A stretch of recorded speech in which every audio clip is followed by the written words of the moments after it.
Vanessa Jérôme, bonjour. Bonjour. Pourriez-vous nous parler d'une compétence que vous avez développée lors de votre doctorat? Oui, alors une... Ou plusieurs? alors, peut-être pour commencer, une sorte d'habitude de travail, de lecture, une espèce d'ascèse de recherche, d'enseignement aussi, puisque en l'occurrence, moi j'étais à terre, donc je faisais les deux. Et puis des compétences du coup en termes d'analyse de textes, de dossiers, qui sont fort utiles quand on se met à élaborer notamment des politiques publiques, voilà, ou à examiner des dossiers voilà, un peu conséquents.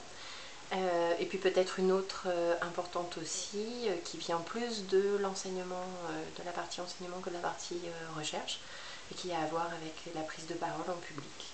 Voilà, qui est évidemment facilitée par les échanges entre des fonctions académiques et d'enseignement et puis les fonctions des livres. Est-ce que vous enseignez en parallèle à votre activité politique?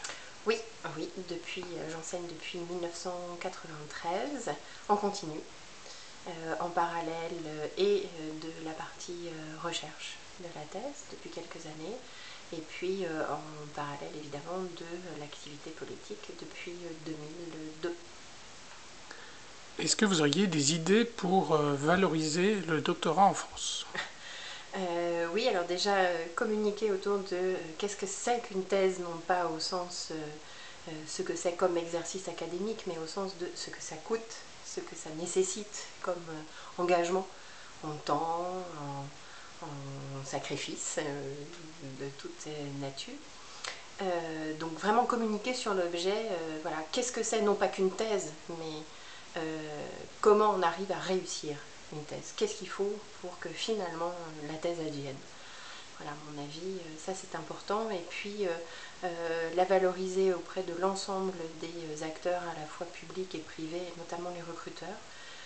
Les DRH ne savent pas ce que c'est qu'une thèse et ce qu'on a engagé dans ce type de travail. Donc au mieux, ils ne savent pas ce que c'est. Au pire, c'est assez dévalorisé parce que finalement, c'est un exercice qui est typé très très très académique. La remarque qu'on entend le plus souvent, c'est qu'on a passé des années qu'on aurait un peu perdu finalement à travailler sur un sujet très micro et puis à avoir beaucoup écrit pour à peine les membres du jury qui au mieux, eux, auront lu la thèse. Je pense qu'il y a aussi un problème de publication. Les thèses ne sont pas nécessairement publiées. Je pense à, alors là où on retombe sur un problème plus large qui est un problème voilà, d'une configuration dans le monde de l'édition et de l'édition scientifique.